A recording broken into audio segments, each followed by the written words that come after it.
اعزائي المشاهدين السلام عليكم ورحمه الله وبركاته، اهلا وسهلا بيكم في حلقه جديده من برنامج الطبيب. عزيزي انا عايزك تركز معايا قوي. قاعد في امسيه جميله وسهره انت وصاحبك الرياضي اللي بيروح الجيم وعامل فورمه والدنيا كلها تمام، وبعدين خلصتوا وقمتوا روحتوا، واول ما وصلت البيت جالك اتصال تليفوني وكانت الرساله اللي فيه غريبه جدا. صاحبك توفى. صدمه غريبه جدا. ازاي؟ احنا كنا لسه قاعدين مفيش حاجه خالص والدنيا كانت تمام والراجل رياضي مش بيدخن ومفيش اي مشاكل خالص، ومع دخول المستشفى الدكتور قال انه توفى بسبب سكته قلبيه او اللي بنسميه في الطب بمصطلح اسمه الكاردياك ارست. ولو عندك مشكله مع المصطلحات الطبيه فما تركزش معاها خالص، كل كلمه هتتقال هقولها بالعربي لان الموضوع مهم جدا جدا انك تكون عندك خلفيه عنه. انت دلوقتي عزيزي هتسالني وتقول لي ايه هي السكته القلبيه؟ السكته القلبيه دي عزيزي هي عباره عن مشكله وظيفيه في عضله القلب بتخلي القلب يتوقف عن انه يضخ الدم من تلقاء نفسه. طب وايه اسبابها طيب يا طبيب؟ يعني ايه هو اللي ممكن يعمل كده؟ ايه هو الاسباب اللي ممكن تخلي واحد سليم خالص ما فيهوش اي مشكله وقاعدين تمام ومفيش اي حاجه خالص تجيله سكته قلبيه ويموت فجاه، وخصوصا انه شاب يا طبيب، شاب ولا بيدخن ولا اي حاجه، بيروح الجيم وراجل هيلثي جدا وراجل فورمه، يعني راجل عنده عضلات وفورمه وما شاء الله.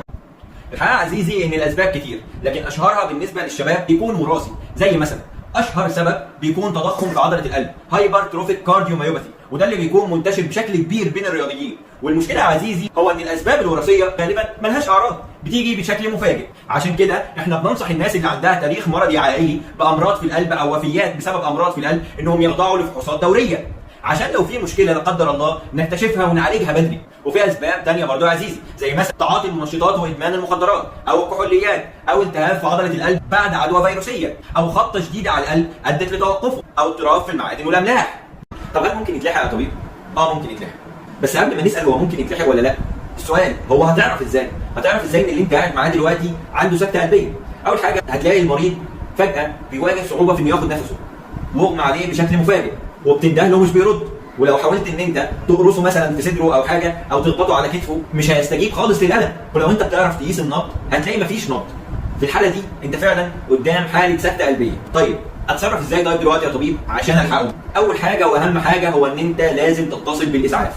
طيب هل انا اللي هتصل بالاسعاف؟ لو في حد واقف جنبك هتقول له بالاسم انه يتصل بالاسعاف، وفي الوقت ده انت هتكون واقف بتعمل انعاش قلبي رئوي، كارديو بالمونري ريسسيتيشن، CPR.